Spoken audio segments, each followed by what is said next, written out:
Every few centuries, the world holds a quiet funeral for a superpower, and if you study the autopsies long enough, you start to see the same bruises. In 1590, Spain sat on half the planet's gold and silver, a kingdom drowning in wealth that should have made it immortal, yet within a single lifetime. It was bankrupt and broken. In 1914, Britain commanded a quarter of Earth's land and people, the pound sterling the backbone of global finance, yet 2 generations later, the empire was gone. And the Soviet Union, a nuclear colossus, one of the 2 giants shaping the 20th century, vanished in just 900 days without a foreign army ever breaching its borders. 3 empires, 3 economic implosions, 3 collapses that followed the same chain reaction with a precision that feels less like history and more like physics. And now, in 2025, the United States isn't drifting toward that sequence, it's already 5 stages deep inside it. What you're about to hear isn't prophecy, doomcasting, or guesswork. It's pattern recognition, the forensic anatomy of how empires actually die. The kind of thing economic historians mutter about when the cameras are off. A pattern so rigid, so repeatable, so brutally mathematical that once you see it, you'll understand the most dangerous myth every superpower tells itself, the myth that this time is different. The truth it never is. Most people picture the end of a superpower like the climax of a war movie, invaders storming the borders. Capitals on fire, generals signing surrender papers in dim tent light. But that's a fantasy built for comfort. In the real world, empires end the way old steel bridges give out hairline fractures, forming under layers of paint. Tiny shifts in weight nobody sees. Quiet stress building until one day the entire structure snaps all at once. Collapse doesn't announce itself with trumpets, it whispers through spreadsheets, budget reports, trade deficits, and the subtle drain of national confidence. A superpower almost never dies because someone stronger shows up. It dies because it becomes too exhausted to carry its own weight. The story always begins the same way the currency still buys things. The military can still project force. The government still delivers speeches about stability and greatness. Everything looks intact from a distance, but underneath, rot is spreading. Resources start flowing to the wrong places. Political capital gets wasted. Productive industries wither. The brightest minds either leave, disengage, or decide survival is more important than ambition. The currency weakens in ways the average citizen barely notices until the damage is irreversible. And while all this unfolds, the empire convinces itself the problems are temporary. Leaders promise reforms that never materialize. Experts dismiss early warning signs as market noise. Citizens cling to nostalgia, assuming the country that dominated yesterday must still dominate tomorrow. Spain told itself its mountains of silver meant it could never run out of power. Britain believed the pound would always be the world's anchor. The Soviet Union insisted its centralized model was the future, even as its own people stopped trusting their currency. By the time each realized the truth, the structural supports that held their empires together had already failed. America is repeating that same psychology today, telling itself that nothing fundamental can break because nothing fundamental has ever broken before. But patterns don't care about national pride. They don't respect mythology, tradition, or belief. They only respond to math, and the math has never been wrong. Once you understand that empires don't crumble from enemy fire but from internal exhaustion, the timeline becomes almost painfully clear. The cracks don't appear randomly, they follow a sequence, a choreography of decline that is played out with mechanical precision. And to see that sequence in motion, you only have to look at the 3 giants that walk straight into the same trap, century after century, convinced each time that history's laws didn't apply to them. Spain in the 1500s and 1600s was the first modern example, the original prototype of imperial self-destruction. After 1492, Spain seized the largest treasure windfall ever recorded, around 200 tons of silver per year by 1550, rising to more than 400 tons a year by 1600. The Spanish real became the global reserve currency, the lifeblood of world trade, and Philip II, ruling from 1556 to 1598, sat on more bullion than any monarch in human history, yet this mountain of wealth is exactly what set off the sequence. Stage 1 began with military overextension as Spain fought wars on 4 continents, pouring half its state revenue into battles it could never afford to win simultaneously. Stage 2 followed with currency debasement as silver coins were diluted to 50% copper, then 75%, eventually becoming nearly worthless. Stage 3 triggered 4 bankruptcies, 1557, 1560-1575, and 1596, each one a desperate reset before the spending machine revved up again. Stage 4 arrived when Spain's productive capacity collapsed, imports exploded, industry died, and the nobility refused to work. By Stage 5, crime surged, talent fled, and by 1700, the empire was a hollowed-out husk. Spain never recovered. Fast forward to Britain in the 1900s, a global colossus in 1914 ruling 25% of Earth and 400 million people, with the pound sterling acting as the world's reserve currency. But the same dominoes fell. Stage 1 was overextension, with garrisons scattered across 6 continents.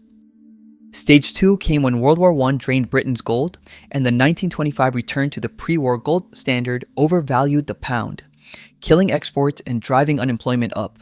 Stage 3 followed as debt exploded, the US became Britain's creditor, and World War II piled on another $120 billion. Stage 4 hit when the empire unraveled India in 1947, the rest over the next 20 years. By Stage 5, the pound had dropped from $4.03 in 1940 to roughly $2 by the 1980s. Britain became America's junior partner, a museum of former power. Then came the Soviet Union, a superpower forged after 1945, but already brittle beneath its military shine. Stage 1 was overextension, spending 15 to 20% of its GDP on the military and fighting proxy wars across the globe. Stage 2 surfaced as economic stagnation farms failed. Factories produced junk, and innovation suffocated. Stage 3 revealed the currency collapse, with the ruble unusable internationally and the state dependent on oil and gold. Stage 4 followed in 1989 as the Berlin Wall fell and Eastern Europe vanished in a single year. And Stage 5 hit on December 26, 1991, when the USSR ceased to exist, no foreign invasion. Just internal bankruptcy so total that a nuclear superpower simply evaporated. 3 empires, 3 collapses. One repeated sequence, each convinced the laws of decline didn't apply to them, each discovering too late that the pattern always wins. When you lay Spain, Britain, and the Soviet Union side by side, the pattern looks almost engineered, as if some hidden lever beneath every empire eventually snaps in the exact same place. And that lever is overextension, not the poetic kind, but the cold financial variety that shows up in ledgers long before it appears on battlefields. The unsettling truth is that empires don't collapse because they run out of power. They collapse because they accumulate more obligations than any system, no matter how mighty, can sustain. Once a nation becomes dominant, responsibility multiplies faster than strength. It has to defend allies who can't defend themselves, keep trade routes open across oceans, maintain bases scattered across the world, guarantee the stability of currencies and markets, and fund conflicts that no longer have strategic upside but can't be abandoned without losing face. Every empire convinces itself that it can juggle all of this indefinitely. Spain believed its silver ships made the burden irrelevant. Britain believed its navy could anchor the world forever. The Soviets believed military might could substitute for economic capacity. No empire has ever balanced the load for long. The exhaustion always begins in silence. Tax revenue no longer keeps up with commitments. Debt fills the gap. Then, when the debt becomes politically inconvenient, currency debasement slips in as a shortcut, a way to stretch each unit of money a little further, without admitting the books no longer balance. Meanwhile, productivity starts to erode as investment flows toward consumption, subsidies, and stopgap measures instead of innovation or creation. It doesn't feel like crisis in the moment. It feels like drift, like manageable pressure, like normal government operations. Then the psychological tipping point arrives. Allies quietly hedge their bets. Adversaries test boundaries with small provocations. Trade partners look for alternative payment systems. The prestige of reserve currency status, once unquestioned, begins to fray. And when that privilege finally cracks, the slide becomes violent. Spain felt it when its silver was no longer trusted. Britain felt it when the pound broke off gold. The Soviet Union felt it when the ruble lost all credibility. Reservist status is the last defense an empire has, and once it goes, everything accelerates. There is nothing mystical about this mechanism. Strip away the flags, the myths, the speeches, and an empire is simply a leveraged position built on global confidence. When that confidence falters even slightly, the unwind is swift and unforgiving. History has shown the process enough times that the outcome is no longer surprising. What is surprising is how many empires still believe they can outrun the math. The cruelest part of the pattern is not the collapse itself, it's the delusion that always comes before it. Every empire, no matter how sophisticated or self-aware it claims to be, convinces itself that the laws of decline apply to everyone else. Spain believed its endless stream of silver meant it could finance any war, absorb any shock, and ignore basic arithmetic. Britain believed that controlling global finance and a quarter of Earth's population guaranteed it permanent relevance. The Soviet Union believed that ideology and centralized power could rewrite the rules of economics. Each believed it was the exception, each learned it wasn't. And now, in the present, the United States has built its own narrative of invulnerability. America tells itself that technology makes the old rules obsolete, that scale compensates for fragility, that the dollar's dominance is a kind of immortality. The logic feels comforting. No one has ever had this much innovation, this much military reach, this much financial influence. But the pattern is indifferent. It does not negotiate with national myths or modern achievements. It does not pause because a country has Silicon Valley, aircraft carriers, or a reserve currency. Once the sequence starts rolling, it moves with a kind of cold, mechanical precision, hitting each stage the way a falling object hits every rung on the way down. And here's the darker twist buried inside the first one. By the time an empire finally admits that it's in the pattern, it's already too late. Spain didn't recognize the doom until the silver ran dry. Britain didn't face reality until the debt had swallowed the empire. The Soviet Union didn't acknowledge the crisis until the ruble was a joke and the satellites broke away. The United States is wrestling with the same blind spot, believing that awareness alone is enough to prevent the fall. But history has never granted a superpower the luxury of a warning shot. By the time the pattern becomes visible, the point of no return is already behind you. When you compare the old empires to the United States in 2025, the uncomfortable part is not the similarities, it's the precision. The US hasn't stumbled vaguely into the same territory. It has checked every box in the same order, following the same choreography. Spain, Britain, and the Soviet Union danced before collapsing. Stage 1 is already complete, with more than 750 military bases scattered across the globe, troops positioned in 150 countries, and binding commitments to NATO, Japan, South Korea, and the Philippines. America is carrying a military footprint larger than any empire in history. The defense budget, at roughly $850 billion a year, outweighs the next 10 nations combined. Yet equipment is aging, recruitment is falling, and the Pentagon itself admits it cannot meet all global obligations simultaneously. This is not speculation, this is the very definition of overextension. The same trap Spain fell into when it fought on 4 fronts. The same mistake Britain made defending an empire on 6 continents. The same burden that drained the Soviet economy long before its political collapse. Box checked. Stage 2 is also complete. When the gold window closed in 1971, the dollar became a pure fiat currency. And since then, the money supply has exploded up 400% since 2000, with more than $6 trillion printed just since 2020. The dollar has lost 98% of its purchasing power since 1971. Spain mixed copper into its silver coins. America uses digital printing presses. Different mechanism, identical outcome currency debasement that erodes trust from within and abroad. Box checked. Then comes stage 3, the debt spiral. The United States now carries $36 trillion in national debt, roughly 120% of GDP, and pays nearly $1 trillion annually just in interest. Deficits run during peacetime, and borrowing now funds previous borrowing. This is exactly what Spain did before each royal bankruptcy. Exactly what Britain did after 2 world wars. Exactly how the Soviet Union masked its stagnation until the bill came due. Box checked. Stage 4 unfolds in the real economy.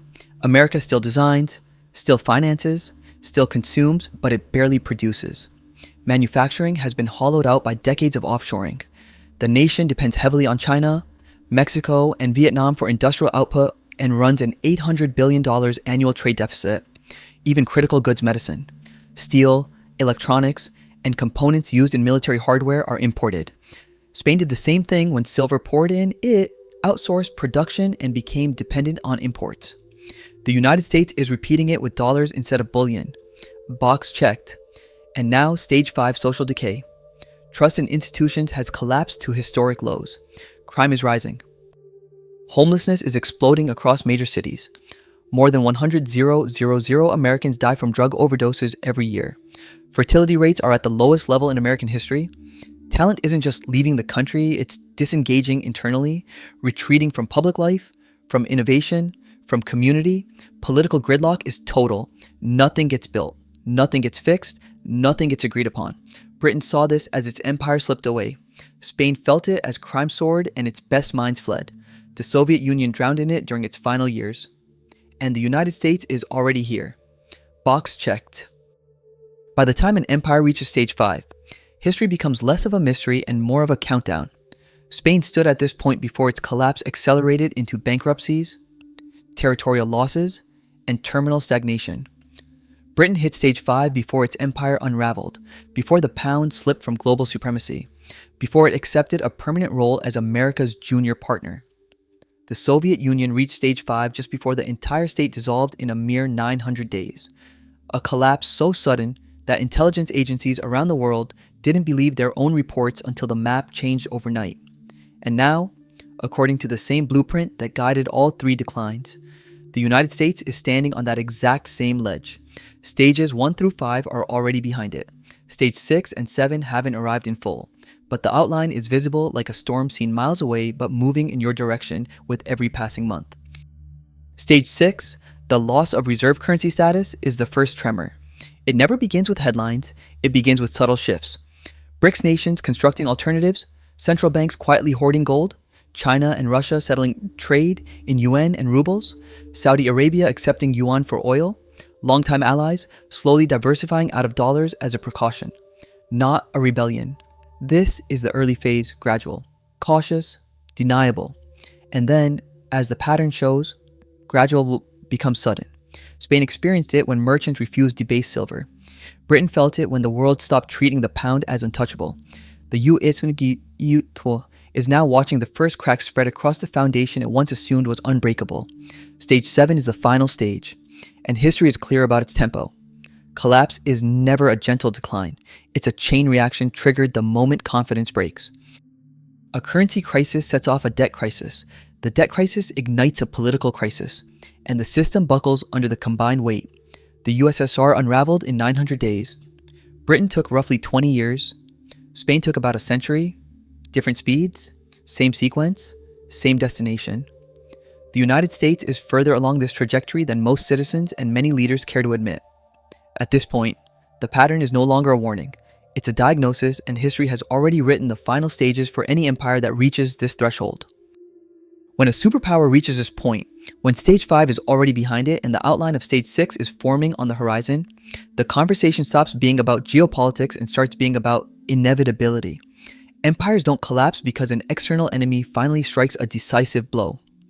They collapse because the internal contradictions they've ignored for decades finally reach terminal velocity.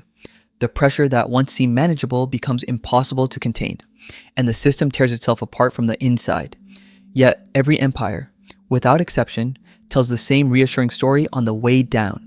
Spain believed it was different because it controlled oceans of silver. Britain believed it was smarter because it ran global finance. The Soviet Union believed it had unlocked a new ideological model that could overpower market forces. And America tells itself that technology, the dollar, and unmatched military power guarantee permanent stability. But the pattern doesn't care. The pattern has no ideology, no national loyalty, no emotional attachment to the past. It isn't impressed by innovation or frightened by nuclear weapons. It simply measures the same variables every time: debt versus production, promises versus actual capacity, power versus what can be sustained without borrowing from the future. And once those lines diverge too far, the pattern collects its debt in full. Not angrily, not dramatically, but with the cold indifference of a balance sheet snapping into place. Maybe the United States will pull off what Spain couldn't, what Britain couldn't, what the Soviet Union couldn't. Maybe it will reform in time, rebuild its foundations, regain productive strength, and break the sequence that has swallowed every major empire before it. Maybe. But history, math, and the ruthless logic baked into every prior collapse suggest something else entirely. They suggest we aren't drifting toward decline, we're accelerating toward the wall. And like every empire before us, we're still telling ourselves the comforting lie that we'll see the impact coming in time to turn the wheel. If this opened your eyes, If you want to understand the final stages before they become headlines, if you want the historical context no one in power will ever publicly acknowledge, follow along. The answers aren't hidden in the future. They're buried in the ruins of every empire that thought it was untouchable. And I'll show you exactly where to dig next.